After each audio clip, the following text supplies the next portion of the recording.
et depuis 2 ans, je suis basée au Sénégal. Je travaille pour une entreprise africaine. Je peux vous dire que demain, je dois prendre la parole pour soi-disant inspirer ces jeunes-là et j'espère que j'arriverai à le faire.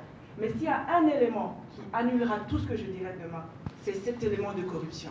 Pour qu'il y ait corruption, c'est qu'il y a un corrupteur et un corrompu. Qui sont les corrupteurs aujourd'hui?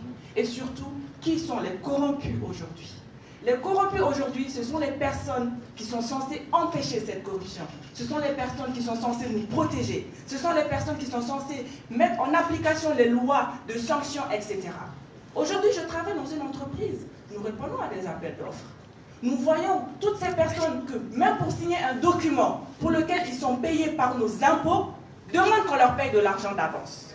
Nous voyons que l'argent que nous devons payer en tant qu'entreprise, qui doivent servir, non, je suis désolée quand j'en parle, j'en tremble. C'est un sujet qui me donne envie de vomir. C'est qu'on est dans un système qui est pourri jusqu'à la moelle épinière. L'argent que les entreprises payent, qui doivent aller dans les caisses de l'État, c'est cet argent qui sert à construire nos écoles. C'est cet argent qui sert à soigner nos malades, à prendre soin de nos hôpitaux. C'est cet argent qui nous aide à construire et à bâtir nos États.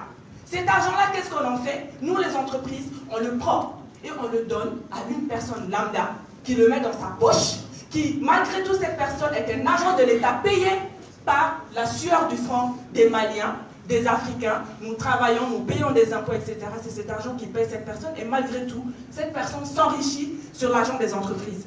Là, on parle des agents de l'État. Parlons de nos dirigeants, les ministres, le président de la République. Quand les élections arrivent, vous savez comment sont financées les élections présidentielles dans nos pays? Les entreprises sont racketées. Vous ne payez pas? Ok, pas de souci, on verra le prochain appel d'offres. Comment ça va se passer? Donc je suis désolée, on peut se tenir tous les grands discours ici si vous voulez. D'accord? Au quotidien, nous sommes confrontés. Là, les agents de police qui nous arrêtent, qui prennent 2000 francs. Hier, je suis arrivée à l'aéroport, la douanière qui me dit oui, vous avez plus de 3 tissus dans votre sac, c'est 10 000 francs les frais, etc. Ça me gêne moins. Ça me fait mal. Mais ça me gêne tellement moins quand je regarde ces personnes que je vois dans la rue, qui occupent des positions, qui signent des grands papiers tous les jours et qui sont censés nous protéger, qui sont censés mettre en application, montrer l'exemple. Ce sont ces personnes, à commencer par les premiers dirigeants du pays, qui sont corrompus jusqu'à la moelle épinière. Ils se servent de cet argent-là pour se maintenir dans leur position, etc. Bien sûr, nous avons tous un rôle à jouer.